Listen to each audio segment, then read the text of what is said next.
বিশ্বের ঘটে যাওয়া সব ঘটনা নিয়ে নাগরিক সারা বিশ্ব সংবাদে স্বাগত। আপনাদের সঙ্গে আছি আমি শামিমা ইসলাম। যুক্তরাষ্ট্রের সঙ্গে কূটনৈতিক টানাপোড়েনের জেরে F-35 যুদ্ধবিমান কেনার সিদ্ধান্ত থেকে সরে এসেছে ভারত। শুল্ক আরোপ, রাশিয়ার সঙ্গে ঘনিষ্ঠতা ও সাম্প্রতিক উত্তেজনায় জটিল হয়েছে দুই দেশের সম্পর্ক। মার্কিন যুদ্ধবিমান F-35 কেনার সিদ্ধান্ত থেকে সরে এসেছে ভারত। যুক্তরাষ্ট্রের শুল্ক আরোপের পর নয়াদিল্লি এই সিদ্ধান্ত নিয়েছে এক মার্কিন কর্মকর্তার বরাতে বলে জানিয়েছে আন্তর্জাতিক গণমাধ্যম ব্লুমবার্গ। চলতি বছরের ফেব্রুয়ারিতে যুক্তরাষ্ট্র সফরে যান প্রধানমন্ত্রী নরেন্দ্র মোদী। তখন মার্কিন প্রেসিডেন্ট ডোনাল্ড ট্রাম্প ভারতকে F-35 ফাইটার জেট কেনার প্রস্তাব দেন, কিন্তু মাত্র কয়েক মাসের ব্যবধানে ট্রাম্প মোদীর সম্পর্কের উষ্ণতায় দেখা দেয় ফাটল। ওয়াশিংটন ভারতীয় পণ্যের ওপর 25% আমদানি শুল্ক আরোপ করে। এর জবাবে কড়া প্রতিক্রিয়া জানায় নয়াদিল্লি। সামাজিক মাধ্যমে শুল্ক নিয়ে সরব হন ট্রাম্প। একই সঙ্গে রাশিয়ার কাছ থেকে তেল ও অস্ত্র কেনায় ভারতকে হুঁশিয়ারিও দেন তিনি। এই কূটনৈতিক উত্তেজনার প্রেক্ষাপটে ভারত যুদ্ধবিমান কেনার সিদ্ধান্ত পুনর্বিবেচনা করে। নাম প্রকাশে অনিচ্ছুক এক মার্কিন সামরিক কর্মকর্তা বলেন, ভারত এখন যুদ্ধবিমান কিনতে নয়, বরং যৌথভাবে ডিজাইন ও উৎপাদন করতে আগ্রহী। তবে সাম্প্রতিক টানাপোড়েনের কারণে সেটিও আর সম্ভব হচ্ছে না। হিন্দুস্তান টাইমস জানায়, মার্কিন রাফ রেইডার্স স্কোয়াড্রনের অন্তর্গত একটি F-35 যুদ্ধবিমান 31 জুলাই ক্যালিফোর্নিয়ায় বিধ্বস্ত হয়। দুর্ঘটনার কারণ এখনও তদন্তাধীন।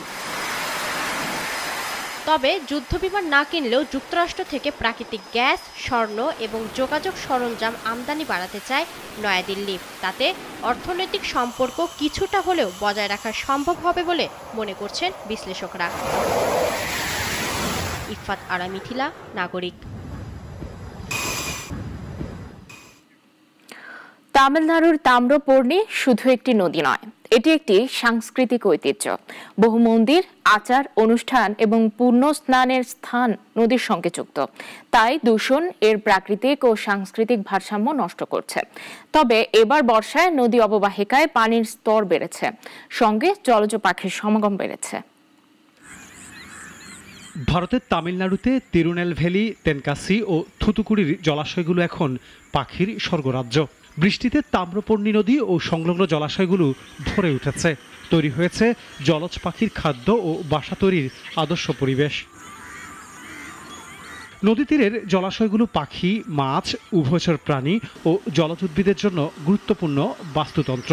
পাখি বিশেষজ্ঞরা বক, সারস, রঙিন সারস ও মুরহেনের মতো অভিবাসী ও স্থানীয় পাখির উপস্থিতি লক্ষ্য করেছেন। ভারতের বন ও বন্যপ্রাণী কর্মকর্তারা পাখিদের নিরাপদ পরিবেশ নিশ্চিত করতে এলাকাটি পর্যবেক্ষণে রেখেছেন। নদী অববাহিকার ভারসাম্য রক্ষায় টেকসই পানি ও ভূমি ব্যবহারের উপর জোর দিয়েছেন। তিরুনেলভেলি ও তেনকাসির জলাশয়গুলো এখন জৈব বৈচিত্র্যের কেন্দ্রবিন্দুতে পরিণত হয়েছে, যা পর্যটক ও প্রকৃতিপ্রেমীদের আকর্ষণ করছে। তাম্রপর্ণী নদী নানা প্রজাতির মাছ, জলজ উদ্ভিদ, পাখি এবং উভচরের আবাস। নদীর তীরের অঞ্চল বিভিন্ন ধরনের বনভূমি, বিশেষ করে সহ্যাদ্রি অঞ্চলের সঙ্গে যুক্ত বলে এটি পরিবেশগতভাবে বেশ সমৃদ্ধ। ডেস্ক রিপোর্ট, নাগরিক। গাজায় অনাহারে হাড্ডিসার শতাধিক মানুষের মৃত্যু বিশ্ববাসীকে নাড়াতে না পারলেও দুই জিম্মির জীর্ণ শরীর দেখে সরব হয়ে উঠেছে বিশ্ব। একই সঙ্গে ক্ষুব্ধ ও শোকস্তব্ধ পশ্চিমা নেতারা তীব্র নিন্দা জানিয়ে দিয়ে যাচ্ছেন একের পর এক বিবৃতি। বিস্তারিত জানাচ্ছেন শাশ্বতী সরকার। গত বৃহস্পতিবার দুই ইসরায়েলি জিম্মির ভিডিও প্রকাশ করে ফিলিস্তিনি স্বাধীনতাকামী সংগঠন হামাস। দেখা যায় নোভা মিউজিক ফেস্টিভ্যাল থেকে অপহৃত ব্রাসোলাভস্কি ও ডেভিড এখন চরম অপুষ্টিতে ভুগছেন। জীর্ণশীর্ণ হয়ে পড়েছে তাদের শরীর। হাঁটাচলা তো দূরের কথা, উঠে দাঁড়ানোরও শক্তি নেই তাদের। ক্ষুধায় কাঁদতে কাঁদতে ব্রাসলাভস্কিকে বলতে শোনা যায়, আজ কেবল 3টি ফালাফেল খেয়েছেন তিনি। এখন তিনি মৃত্যুর মুখে দাঁড়িয়ে। আরেকটি ভিডিওতে ডেভিডকে নিজের কবর খুঁড়তে দেখা যায়। এই ভিডিও দেখে ক্ষুব্ধ হয়েছেন বিশ্ব নেতারা। যুক্তরাজ্যের পররাষ্ট্রমন্ত্রী ডেভিড ল্যামি একে বিভৎস প্রচারণা হিসেবে উল্লেখ করেছেন। জার্মান চ্যান্সেলর ফ্রেডেরিক মের্জ ও ফরাসি প্রেসিডেন্ট ম্যাক্রো হামাসের তীব্র নিন্দা জানিয়েছেন। এর মধ্যেই রেড ক্রসের মাধ্যমে জিম্মিদের জন্য খাদ্য ও চিকিৎসা সেবা পাঠাতে উদ্যোগ নিয়েছেন ইসরায়েলি প্রধানমন্ত্রী বেনিয়ামিন নেতানিয়াহু।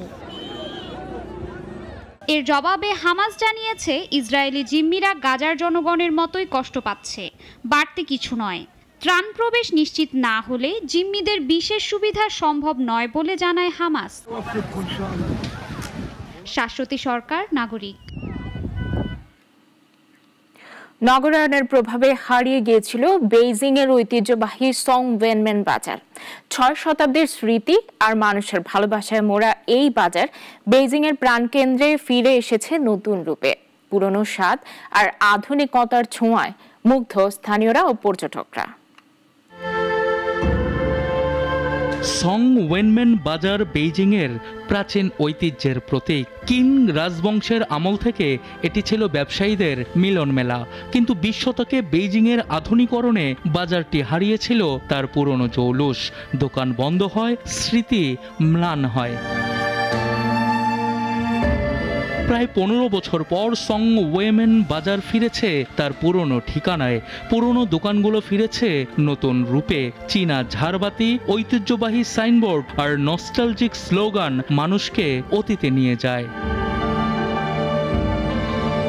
সং ওয়েমেনের রাতের বাজার যোগ করেছে আলাদা মুগ্ধতা। পুরনো স্বাদের পাশাপাশি লেগেছে আধুনিকতার ছোঁয়া।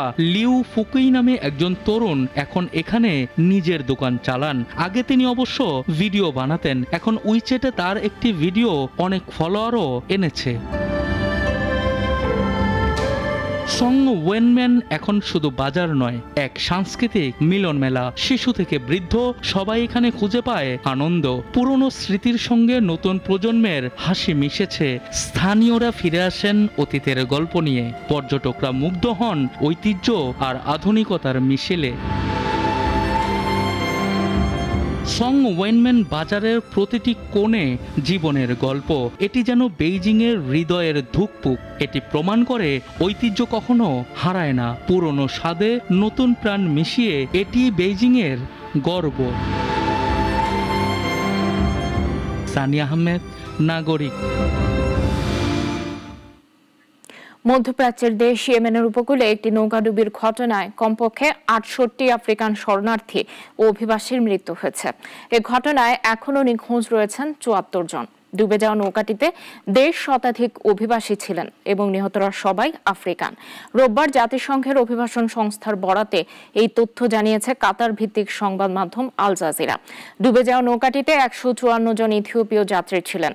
এটি ইয়েমেনের আবিয়ান প্রদেশের উপকূলে ডুবে যায়। দুর্ঘটনায় 12 জন বেঁচে আছেন। খানফার জেলায় 54 জনের মৃতদেহ উপকূলে ভেসে এসেছে এবং অন্য একটি স্থানে আরও 14টি মরদেহ উদ্ধার করা হয়। নাগরিক সারা বিশ্ব এখনই পর্যন্তই। এরপর সন্ধ্যা 6টায় নাগরিক সংবাদ দেখার আমন্ত্রণ রইল।